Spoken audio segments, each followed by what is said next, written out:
नमस्कार, आप देख रहे हैं नई आवाज न्यूज चैनल। मैं हूं आपके साथ अंशु शर्मा। खबरों की शुरुआत करते हैं।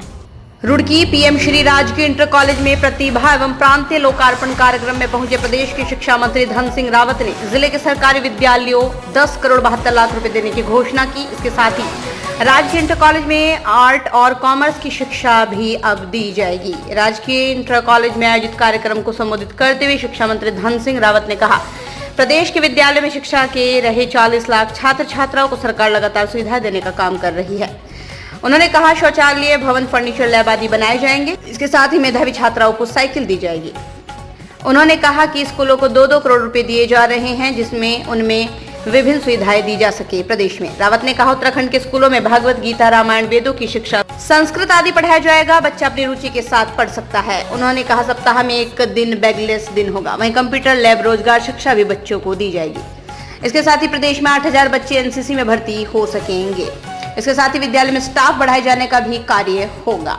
विधायक प्रदीप बत्रा ने कहा कि शिक्षा क्षेत्र में सरकार बहुत अच्छा कार्य कर रही है। सरकारी विद्यालयों के बच्चे भी प्रदेश का नाम रोशन कर रहे हैं। उन्होंने शिक्षा मंत्री से मांग की कि राजकीय इंटर कॉलेज परिसर में खेल को बढ़ावा देने के उद्देश्य से स्पोर्ट कॉम्प्लेक्स का निर्माण किया जाए।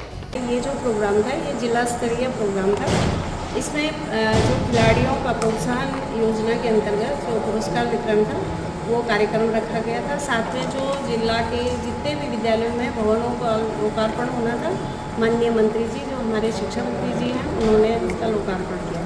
तो आज के कार्यक्रम का यही मूल उद्देश्य था सर। जिस तरीके से प्रोग्राम हुआ, माननीय मंत्री जी के सामने हमने जो है अपने अभिभावकों की तरफ से और हमारे विद्यालय की तरफ से एक प्रस्ताव रखा था, जिसमें मानविकीय और वाणिज्य संकाय खोलने के लिए और साथ में एक ऑडिटोरियम की मांग की थी। तो माननीय मंत्री जी ने दोनों ही हमारी मांगों को पूर्ण करने का आश्वासन दिया और जो है उन्होंने मंच से भी इसकी घोषणा कर दी है कि वो दोनों ही चीज़ हमारे विद्यालय को देंगे।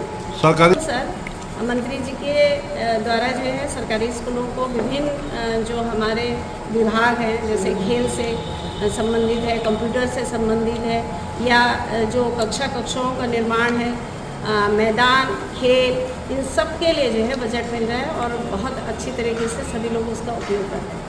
धन्यवाद। किस तरीके से उद्घाटन लोकार्पण जो है शिक्षा के क्षेत्र में लगातार आगे बढ़ रहा है।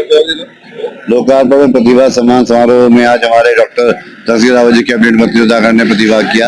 आज उनकी आगमन पर हम स्वागत करते हैं। यहाँ पर आज बच्चों को, प्रतिभावान बच्चों को प्रस्तुत किया गया, उनको सम्मानित किया गया।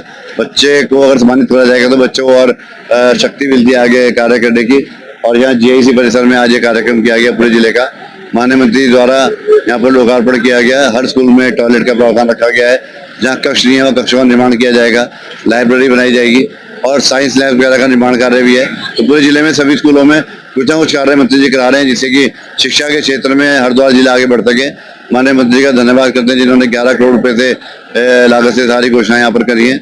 तो आज का ये दिन ऐतिहासिक दिन है और आने वाला समय गर्मियों की छुट्टियों का है। तो बच्चों से यही कहना चाहूँगा कि बच्चे यहाँ छुट्टियों में अपने समय का सदुपयोग करें और किसी भी क्षेत्र में जो रुचि रखते हैं, अपने कोर्स से हटके, सिलेबस से हटके बच्चे खेल में, ड्राइंग्स में, आर्ट में, डांस में अपनी प्रतिभा को निखारें और जून के महीने छुट्टियों का पूरा लाभ उठाएं। सरकारी स्कूलों की शिक्षा बेहतर बनाई जाती है। निश्चित रूप से सरकारी स्कूल हमारी धरोहर है, हमारे स्तंभ है, इनको मजबूत करना हमारा जिम्मेदारी बनती है।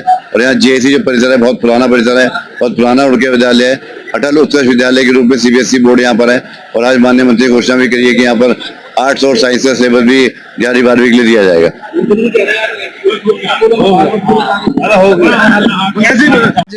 23 स्कूलों में अतिरिक्त कक्ष के लिए पैसा दिया है।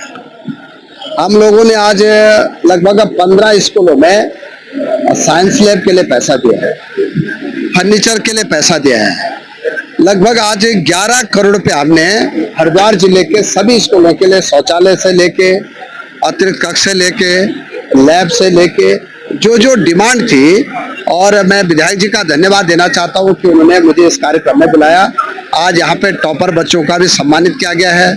जिन बच्चों ने खेल में हमारे प्रदेश का नाम रोशन किया उनको भी आज हमने सम्मानित किया है। जिन टीचरों ने बहुत अच्छा जो है रिजल्ट दिया उनको भी सम्मानित किया गया है। और मैं कह सकता हूँ कि शिक्षा के क्षेत्र में चाहे हमारे प्रधानमंत्री मोदी जी, भारत सरकार हो, चाहे हमारे मुख्यमंत्री माननीय पुष्कर धामी जी हों और चाहे हमारा विभाग हो, हम बच्चों के लिए कोई भी कमी नहीं कर। इस साल से हम बच्चों को किताबों के साथ कॉपियां भी दे दें और मैं कह सकता हूं कि अब शिक्षा में हम राष्ट्रीय शिक्षा नीति में बच्चों के सर्वांगीण विकास के लिए अब ओरिएंटेड कोर्स भी चलाए जा रहे हैं, बच्चों के लिए व्यावसायिक शिक्षा भी दी जा रही है, बच्चों के लिए कंप्यूटर शिक्षा भी दी जा रही है। एक महीने में एक दिन बैगलेस डे भी घोषित किया गया है। बच्चे अगर साइंस के साथ कॉमर्स लेना चाहते हैं तो वो भी विकल्प दिया गया है। तो जो जो बच्चों की डिमांड है वो पूरे प्रदेश में हम लोग पूरी करें। देखिए, सरकारी स्कूलों में अब टीचरों की भी कमी नहीं है।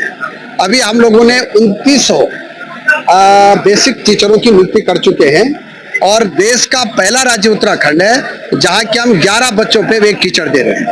भारत सरकार ने 30 बच्चों पे एक टीचर दे रहे हैं और हमारे राज्य में हम 11 बच्चों पे एक टीचर दे रहे हैं।